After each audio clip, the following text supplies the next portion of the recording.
Bago natin umpisahan ang aking kwento, nais ko munang hingiin ang inyong like sa video na ito at sa mga baguhan na nakikinig sa aking kwento. Please subscribe to my YouTube channel and click the notification bell para updated kayo sa bagong video na aking i-upload. At sa nais na makinig pa ng iba kong kwento, please visit to my other YouTube channel at ilalagay ko ang link sa comment section. Maraming salamat po at simulan na po natin ang aking kwento. Pasalampak na nahiga si Clarita sa kanyang kama. Ramdam na ramdam niya ang pagod sa kanyang buong katawan dahil sa maghapon na trabaho. Isang sekretarya si Clarita sa isang kumpanya. Hindi niya magawang makapagpahinga dahil sa napakaraming gawain. Nakatulugan na ng dalaga, nasuot niya pa rin ang kanyang uniforme dahil sa sobrang pagod. Napangiti na lang ang kanyang ina na marahang lumapit sa kama ng dalaga at marahang hinubad ang sandalyas ng anak na mahimbing ng natutulog. Marahang kinumutan ng ginang ang katawan ng dalaga at hinalikan ang noo nito bago tuluyang nilisan ang silid ng anak. Miss, kailangan mo ba ng tulong? Bakit ka naglalakad dito sa kalagitnaan ng dilim at nakayapak ka pa? Walang emosyon na tiningnan lang ng babae ang lalaking nagmamagandang loob sa kanya at nagpatuloy na ito sa paglalakad. Nang makita ng lalaki na parang wala sa sarili ang dalaga, agad niya itong nilapitan at hinawakan sa braso. Agad namang huminto ang babae at nakangisi itong tumingin sa lalaki. Nagsisigaw sa takot ang lalaki nang makita nito ang nakakatakot na wangis ng babae. Mabilis ang ginawang pananakbo ng lalaki habang nagsisigaw itong humihingi ng tulong. Bakit ka natatakot?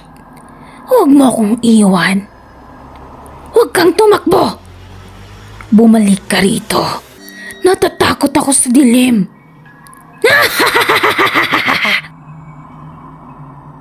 Mas lalong nahintakutan ang lalaki nang marinig ang nakakatakot na boses ng babae. Nilingon ng lalaki ang babaeng nais niya sanang tulungan. Ngunit ganun na lang ang pagkabigla nito nang makita niyang mabilis na nananakbo ang babae habang nakangangang humahabol sa kanya.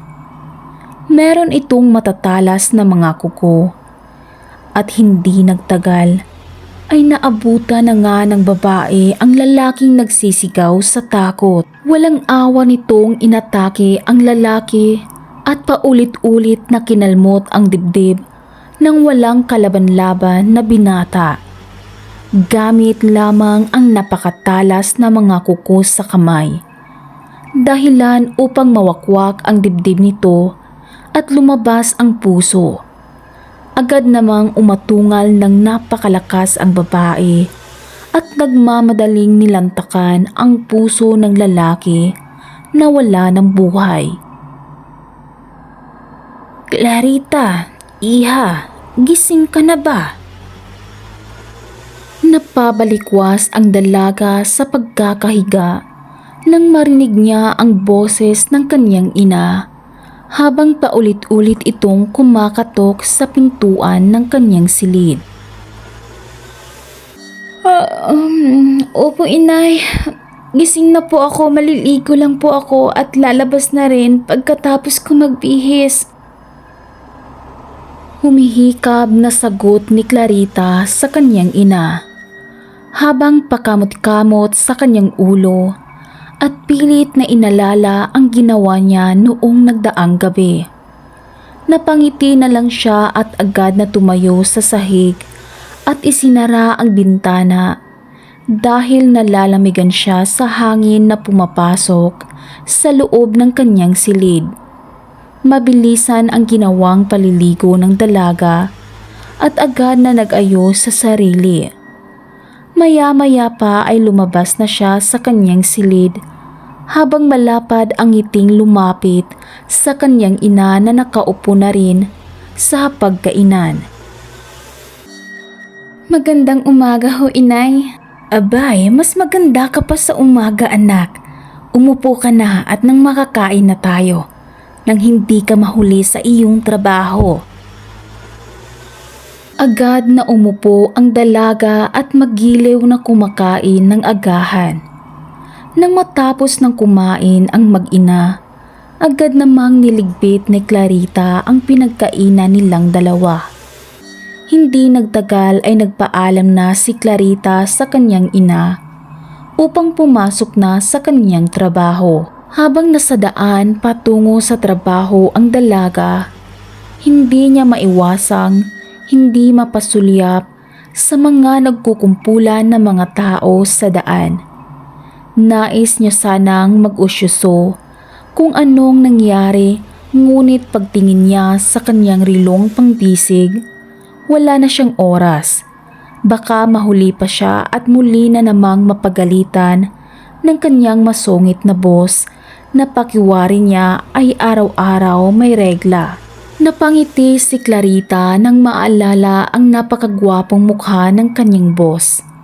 Hindi rin nagtagal ay nakarating na si Clarita sa loob ng opisina niya. Agad niyang inasikaso ang mga papilis na papipirmahan niya sa kanyang boss pagdating nito sa opisina.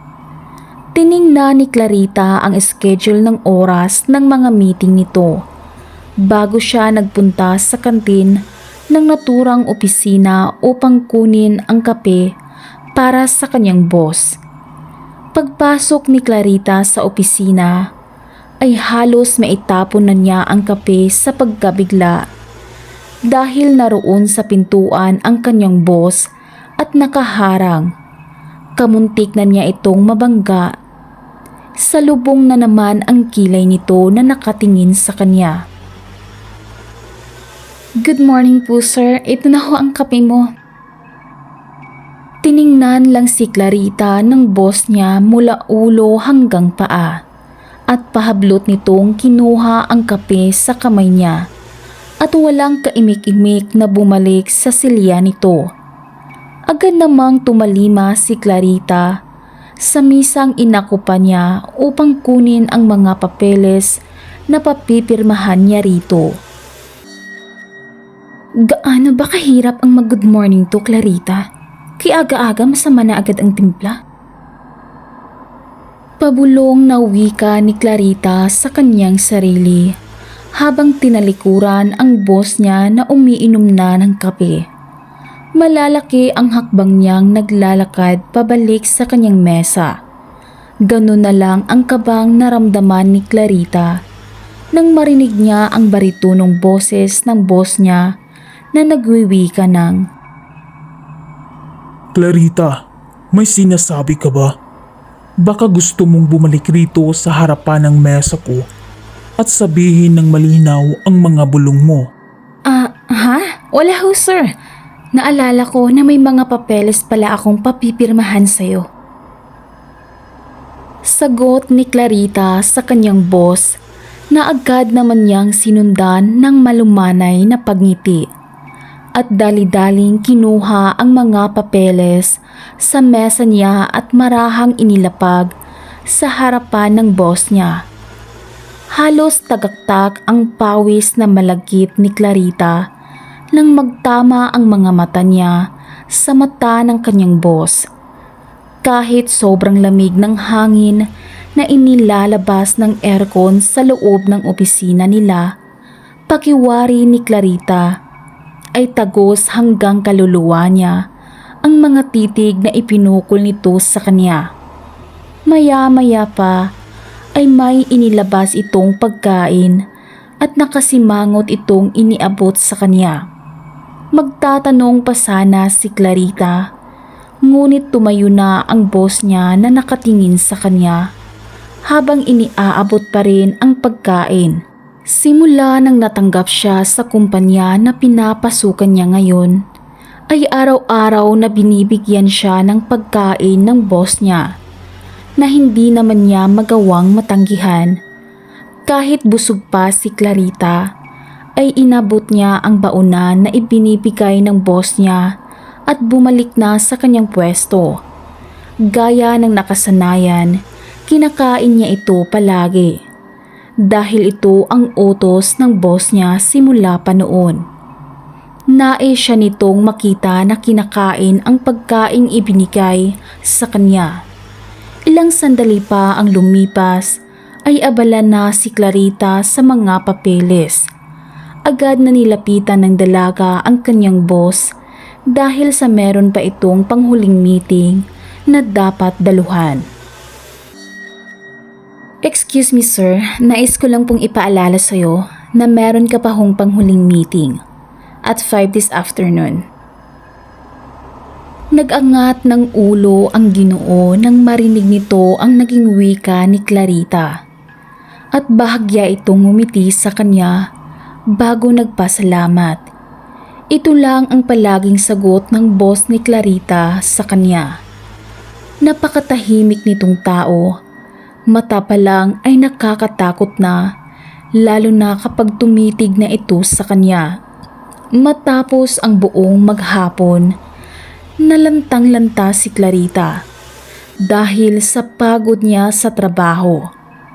Nang makarating siya sa kanilang bahay, naabutan niya ang kanyang ina na naghahain na sa pagkainan ng hapunan niya. Napangiti si Clarita nang makita ang kanyang ina. Agad siyang nagmano sa ginang at niyakap niya ito ng mahigpit.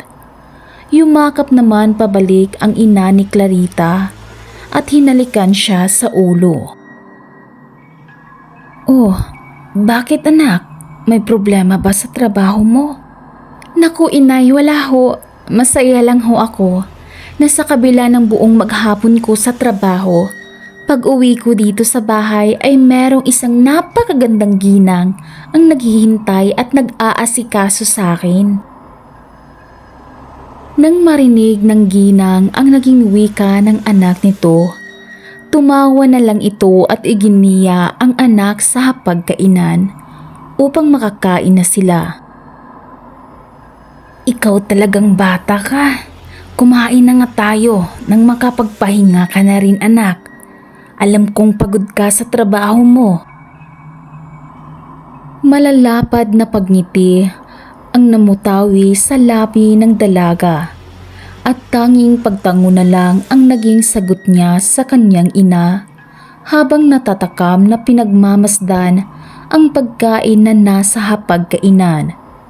Nang matapos ng kumain ang mag-ina, pinapapasok na si Clarita ng kanyang ina sa silid niya upang makapagpahinga na.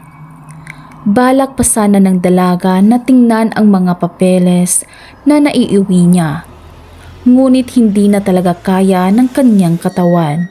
Pagod na siya at ang nais na lang niya ay matulog ng maaga upang kahit papaano ay makabawi man lang ang kanyang katawang lupa.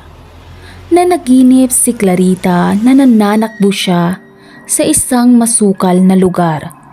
May naririnig siyang isang iyak ng sanggol at pilit niya itong hinahanap. Hindi nagtagal ay narating na niya ang isang kubo na may nakasinding ilaw sa loob nito. Rinig na rinig niya ang walang tigil na pag-iyak ng sanggol. Naghahanap siya ng butas na maaaring pagsisilipan. Ngunit napatuwid siya ng pagkakatayo nang may marinig siyang nagbukas ng pintuan. Mabilis ang ginawa niyang pagtakbo at nagtago sa isang malilim na puno. Kitang-kita ni Clarita ang isang lalaki na lumabas ng bahay na may dalang itak habang umiikot ito sa kubong pagmamay-ari nito. May daladalang lampara ang lalaki at pilit na inaaninag ang madilim na parte ng bakuran na para bang may hinahanap ito roon. Mabilis na nanakbo si Clarita nang makita niyang papalapit ang lalaki sa pinagkukublian niya. Sa panaginip ng dalaga, mabilis siyang nanakbo sa may kasukalan. Napasigaw siya sa takot nang makita niya ang 5 kalalakihan na pinaiikutan siya habang nakangisi ito sa kanya. Nakadama ng takot si Clarita dahil nasisiguro niyang wala siyang kawala sa mga lalaking lasing na. Wala rin siyang mahingian ng tulong dahil nasa liblib siya na lugar.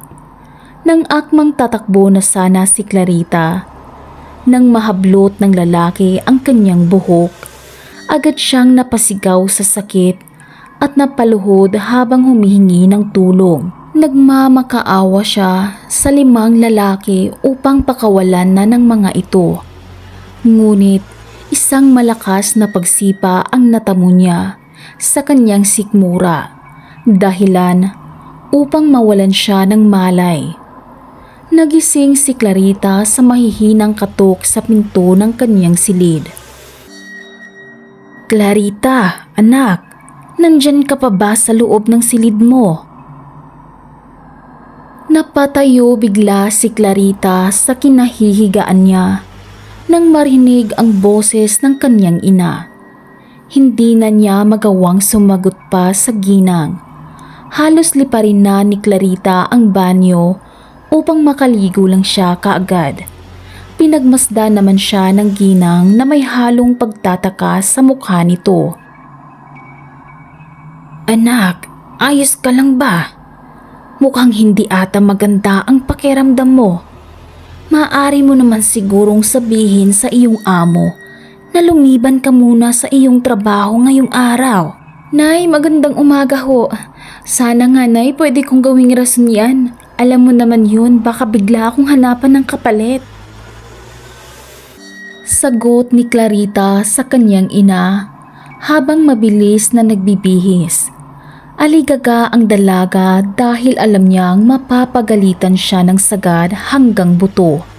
Sana nga lang ay ganun lang, ngunit ang labis na ikinakatakot ni Clarita ay baka naghahanap na ito ng kapalit niya. Mabilis na naglagay ng manipis na make-up si Clarita at ang kanyang ina naman ang nagsusuklay sa kanyang buhok. Napasinghap ang kanyang ina nang makita ang braso niya na may malaking pasa. "Anak, Clarita, bakit may malaking pasa ka sa braso mo?"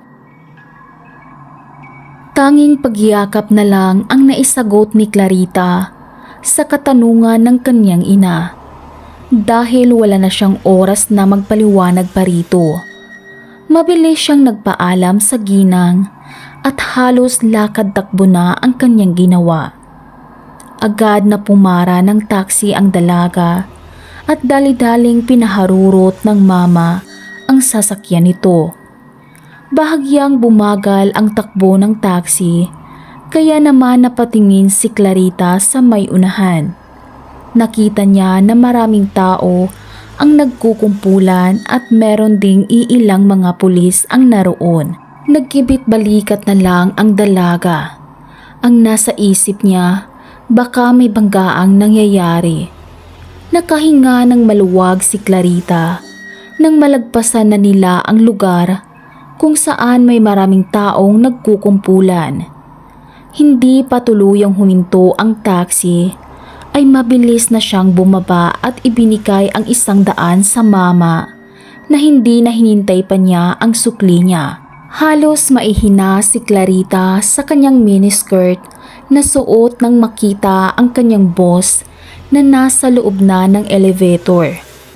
Bahagya siyang umiwas sa pag-aakalang hindi pa siya nakita nito.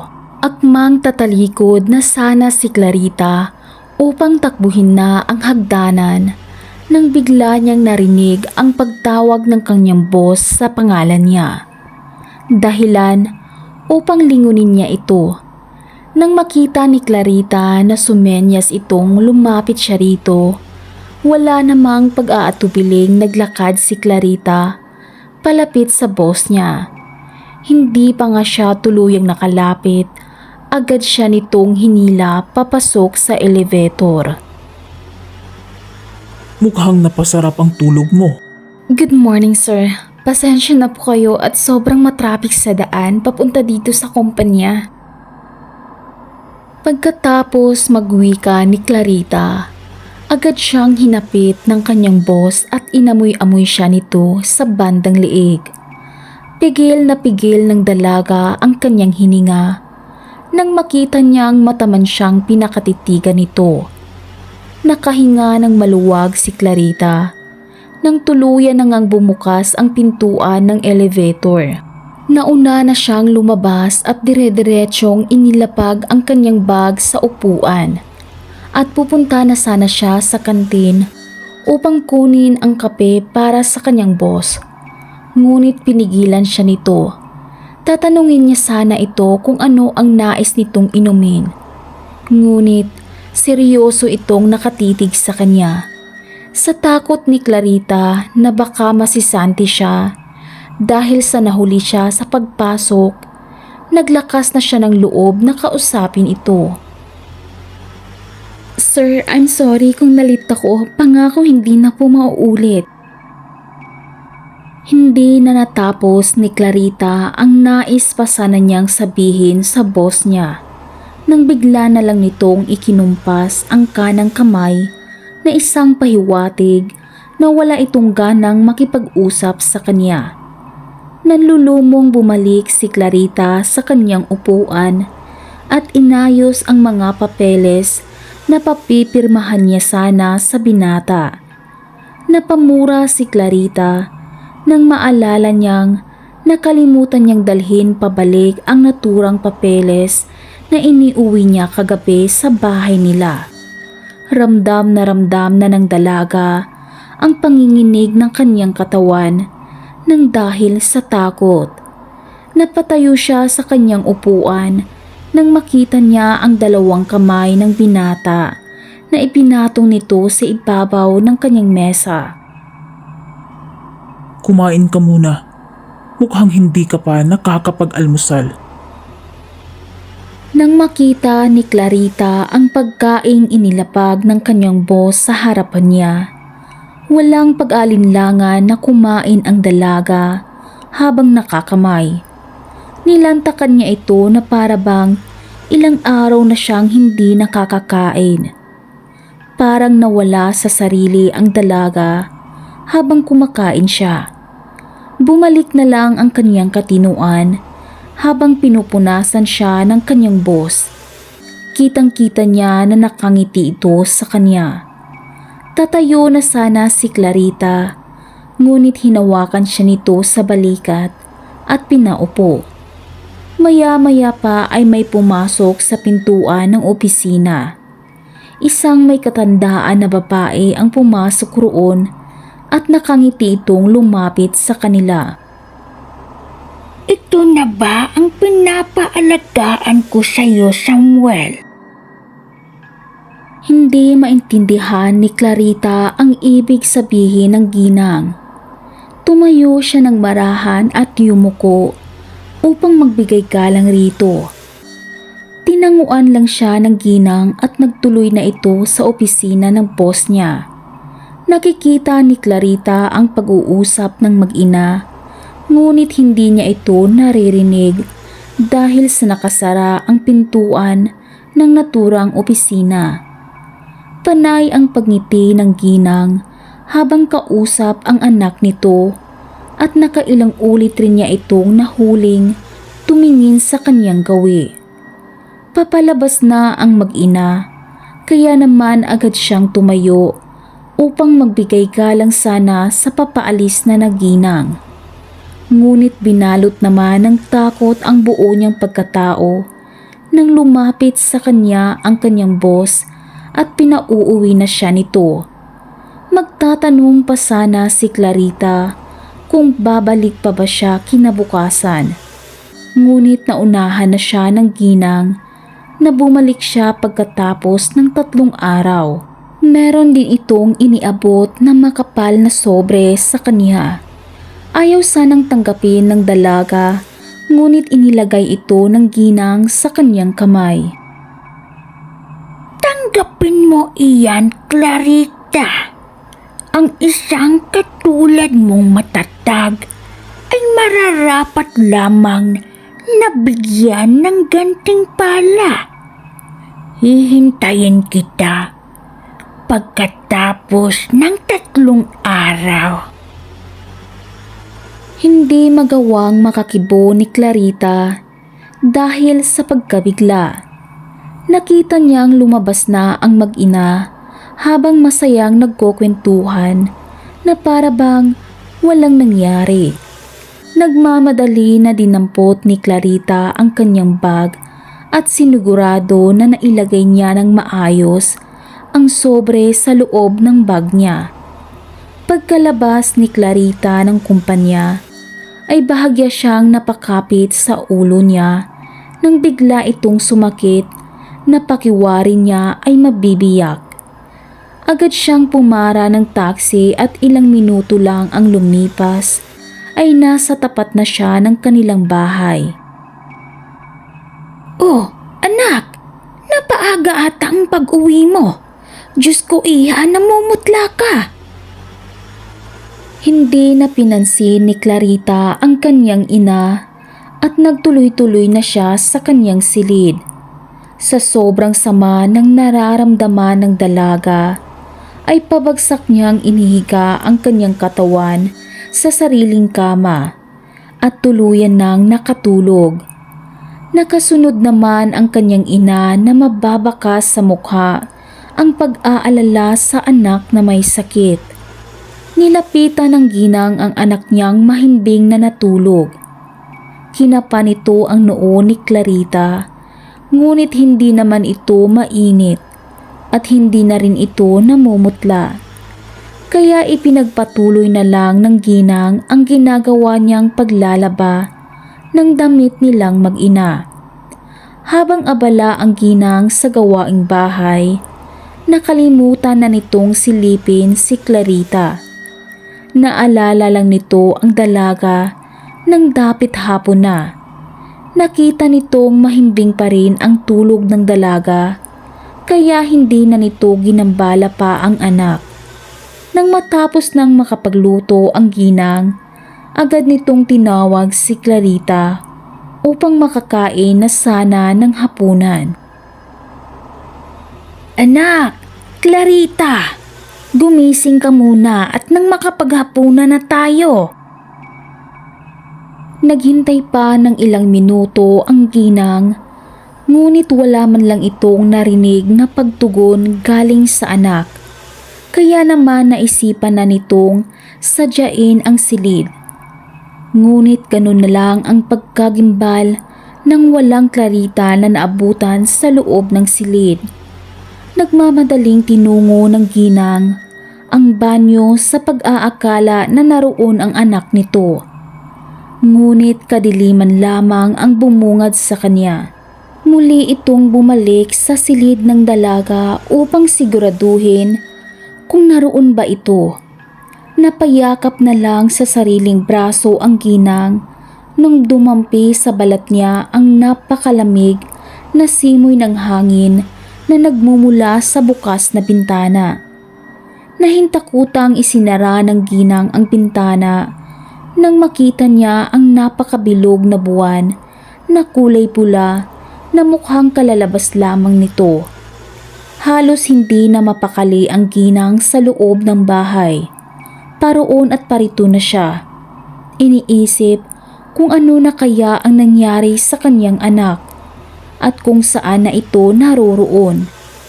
Lumamig na lang ang pagkaing inihain nito, ngunit wala pa ring Clarita na umuwi ng bahay. Madaling araw na ngunit hindi pa rin nakakabalik ang kanyang anak.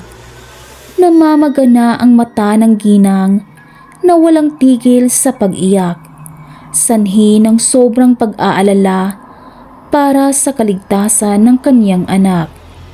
Habang nag-iisip ang ginang sa kung saan unang hahanapin ang kanyang anak, pagkasikat ng araw. Napapitlag siya sa pagkakahiga, nang marinig niya ang mahihinang pagkalabog sa loob ng silid ng kanyang anak. Agaran ang ginawang pagtayo nito habang nagmamadaling tinungo ang silid ng kanyang anak.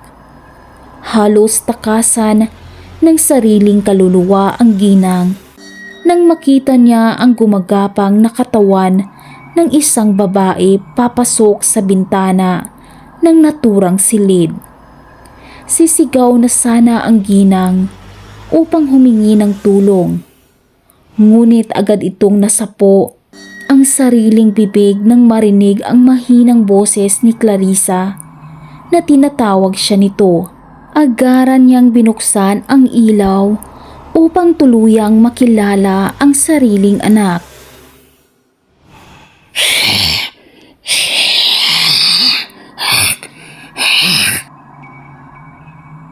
Mabilis na naisara ng ginang ang silid ni Clarita nang makita nito ang kakaibang wangis ng dalaga.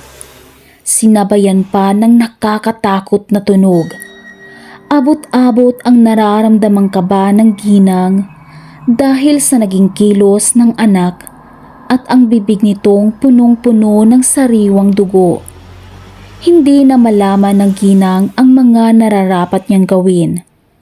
Ayaw niyang ipagkaluno ang sariling anak. Natatakot siya sa magiging kahihinatnan. Naghintay pa ng ilang oras ang ginang bago niya muling binuksan ang silid ni Clarita. Napahikbi ang ginang nang makita niyang mahimbing na natutulog ang anak sa sahig habang putikan ang mga paa at ang mga kamay at braso nitong merong mga dugong nanunuyo na rin. Nilapitan ng ginang ang anak at dinampihan ng halik sa noo.